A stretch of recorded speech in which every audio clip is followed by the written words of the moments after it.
मैं रजनी थानवी। आज हम एक ऐसी लेखिका की कहानी से जुड़ने जा रहे हैं जिन्होंने अपने लेखन से नारी हृदय की संवेदनाओं को स्वर दिए, जिन्होंने प्रेम को आत्मा की गहराई तक महसूस किया और उस अनुभव को शब्दों में पिरोया। वो है अमृता प्रीतम जी। उनकी कहानियाँ केवल कल्पना नहीं होती, बल्कि एक जीवन की अनुभूतियाँ होती है। कहानी से पहले कुछ पंक्तियां सुनाना चाहती हूँ। कुछ लोग बोलते नहीं, बस उनकी चुप्पी चीखती है। कुछ लोग बोलते नहीं, बस उनकी चुप्पी चीखती है। कुछ आंखें आंसू बहाती है, पर हर दिन भीगती है। हर मुस्कान के पीछे छिपा होता है कोई टूटा सपना, और हर मणिया के भीतर बसी होती है एक अधूरी दास्तां। तो आइए सुनते हैं कहानी मणिया।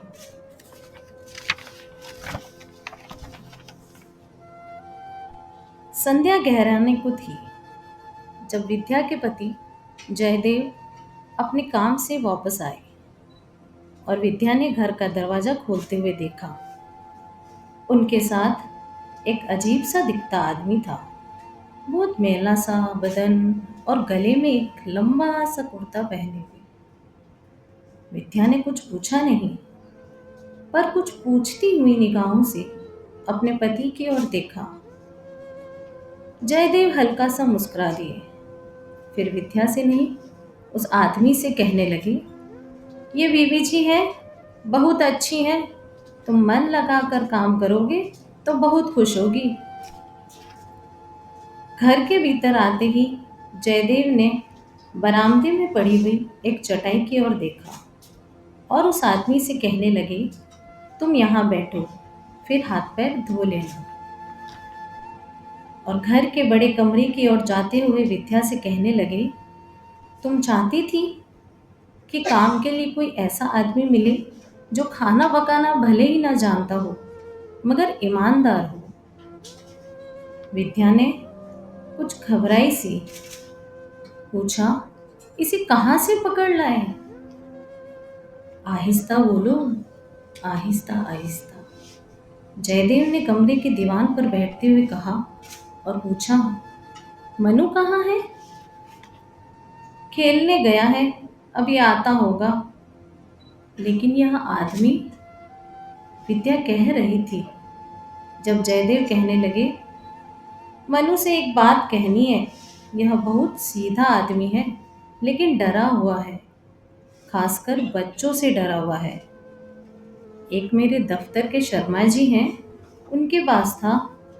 वे इसकी मेहनत की और ईमानदारी की तारीफ करते हैं, लेकिन उनके बच्चे उनके वश की बात नहीं है।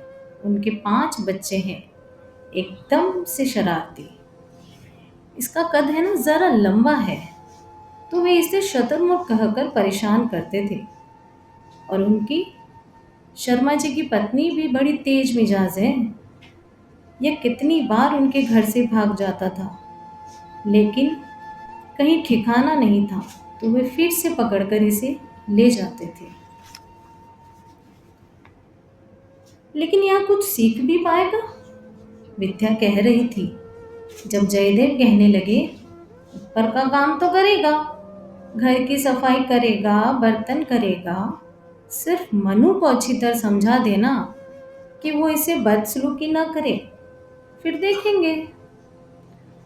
अच्छा, अब एक प्याला चाय का पिला दो, और उसको भी चाय पूछ ही लेना। विद्या कमरे से लौटने को हुई, फिर भीतर के छोटे कमरे में जाकर एक कमीज पाजामा निकाल लाई और हाथ में साबुन का एक टुकड़ा और पुराना सा तौलिया लेकर बाहर चटाई पर बैठे हुए उस आदमी से पूछने लगी, तुम्हारा नाम क्या है? उसने जवाब नहीं दिया और वो विद्या को कुछ खामोश रहकर देखने लगा। फिर विद्या भी कहने लगी, देखो, आंगन में उस दीवार के पीछे एक नल है, वहां जाकर नहा लो। अच्छे से नहाना, अच्छी तरह साबुन से, और ये कपड़े पहन लो। उसने विद्या की ओर देखा और सिर झुकाए बैठा रहा। उसने एक बार डरी डरी सी आंखों से ऊपर को देखा पर उठा नहीं, न ही विद्या के हाथ से कपड़े लिए। इतने में जयदेव उठकर आए और बोले, मणिया उठो, जैसे बीबी जी कह रही है, यह कपड़े ले लो और वहां जाकर नहा लो। पास से विद्या मुस्कुरा दी। तुम्हारा नाम बहुत अच्छा है मणिया। मणिया ने आहिस्ता से उठकर विद्या के हाथ से कपड़े भी ले लिए, साबुन और तौलिया भी, और जहां उन लोगों ने संकेत किया था वहां आंगन में बनी एक छोटी सी दीवार की ओर चल दिया।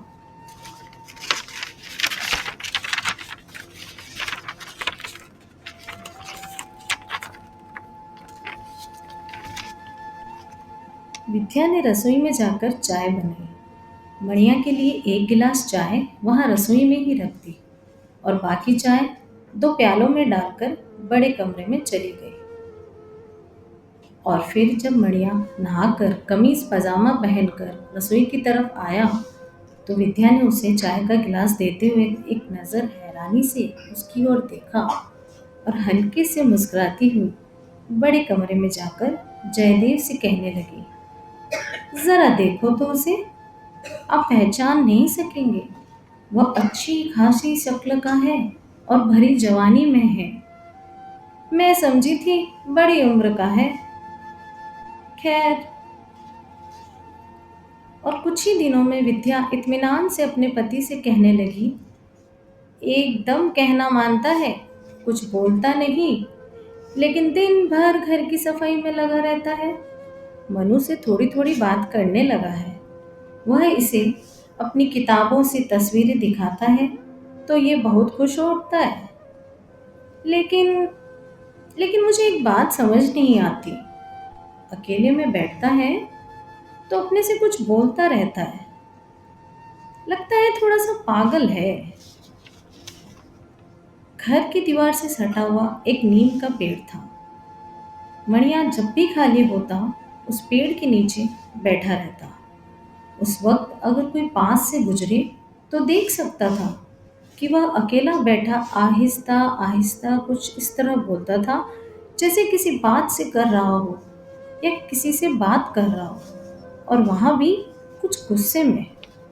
विद्या को उसका रहस्य पकड़ में नहीं आता था।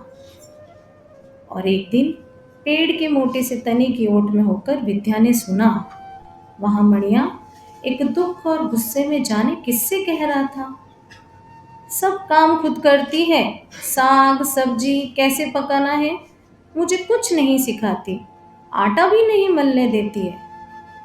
विद्या से रहा नहीं गया। वह जोर से हंस दी और पेड़ की ओट से बाहर आकर कहने लगी, मणिया तुम खाना पकाना सीखोगे, आओ मेरे साथ। तूने मुझसे क्यों नहीं कहा, ये मेरी शिकायतें किससे कर रहा था तू। मणिया शर्मिंदा सा नीम की झड़ती हुई पत्तियां भुआरने लगा।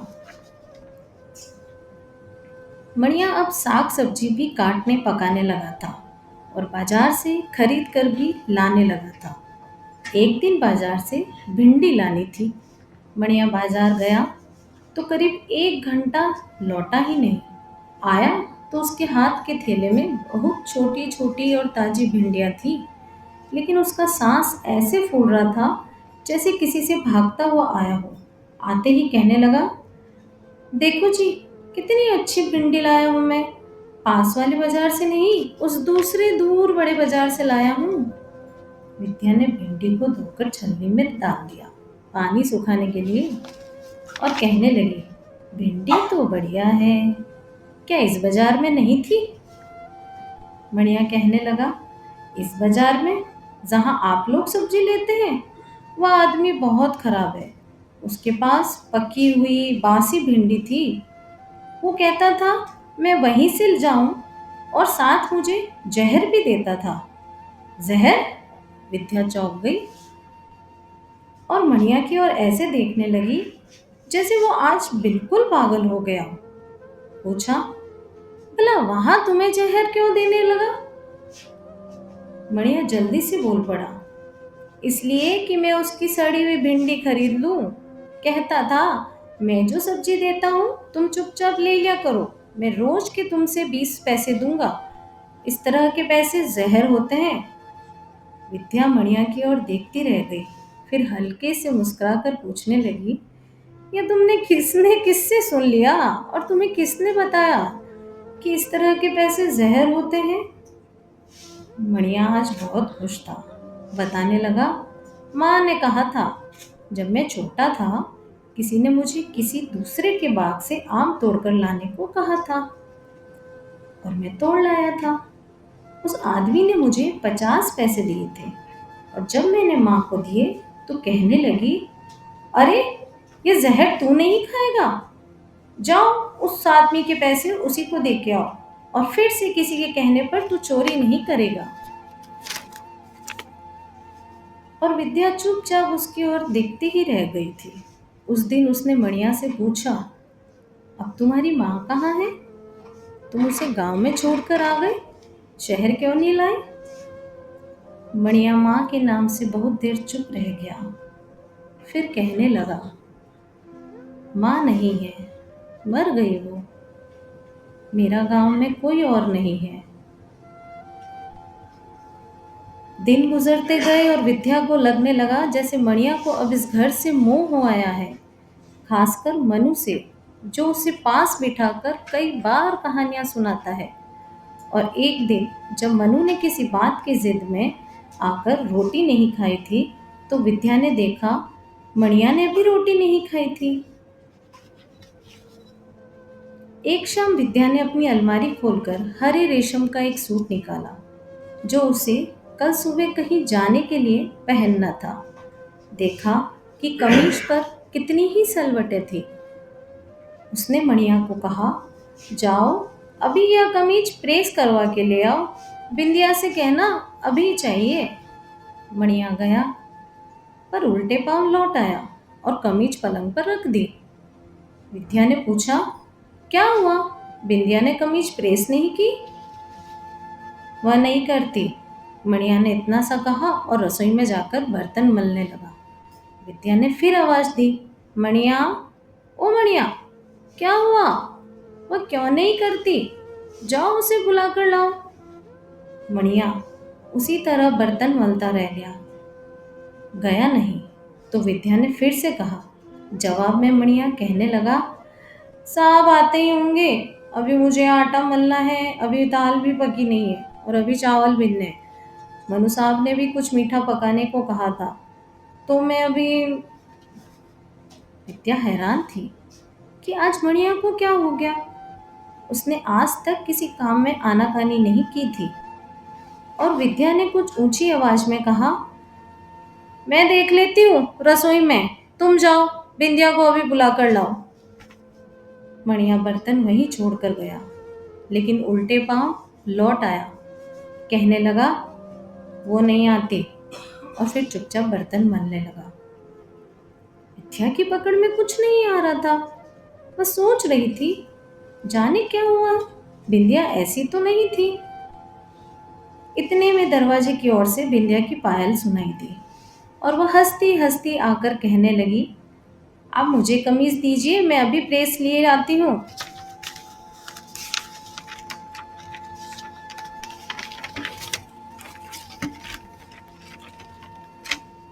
पर क्या हुआ है, विद्या ने पूछा। बिंदिया हंसने लगी, मणिया से ही पूछो, वो तो कुछ बताता ही नहीं है, विद्या ने कहा और भीतर जाकर कमीज ले आई।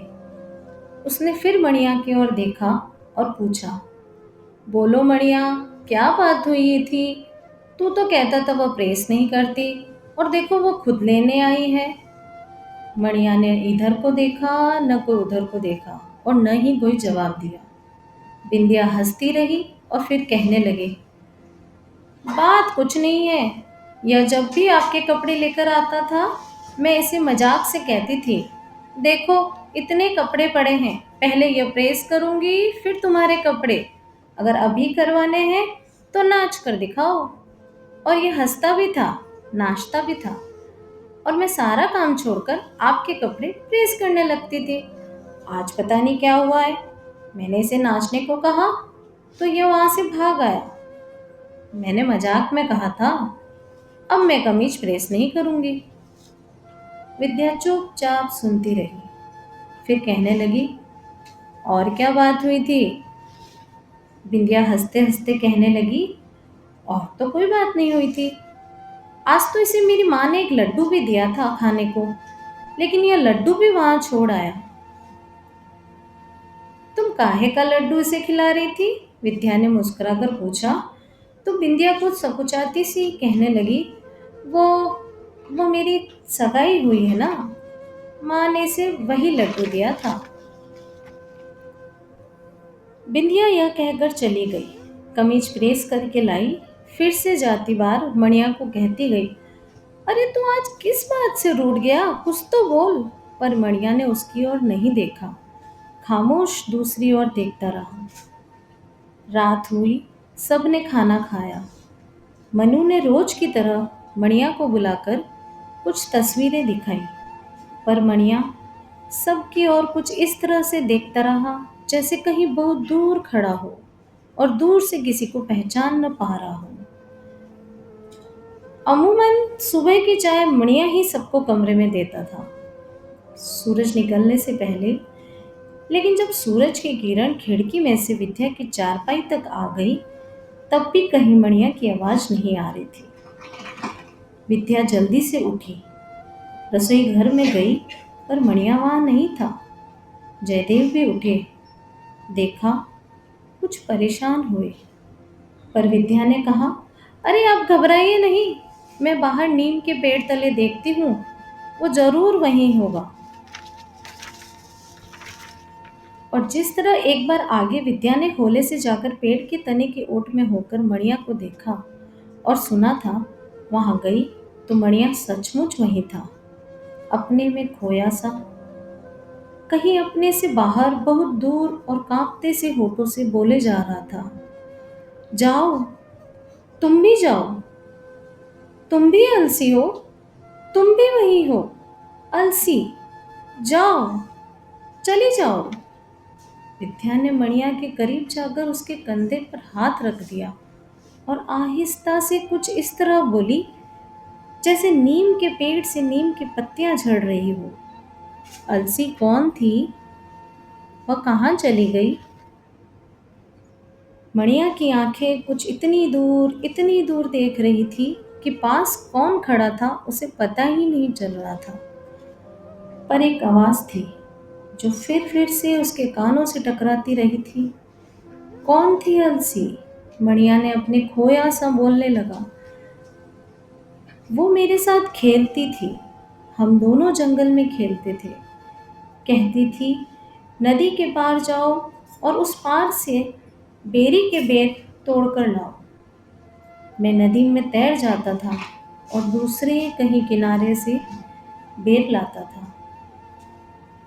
वह कहाँ चली गई? विद्या की आवाज़ हवा के झोंके की तरह उसके कानों में पड़ी तो वह कहने लगा, अलसी का ब्याह हो गया, वह चली गई। विद्या ने मणिया के कंधों को झकझोरा और कहा, चलो उठो। मणिया ने एक बार विद्या की ओर देखा और कहा कुछ नहीं, उसी तरह फिर खला में देखने लगा।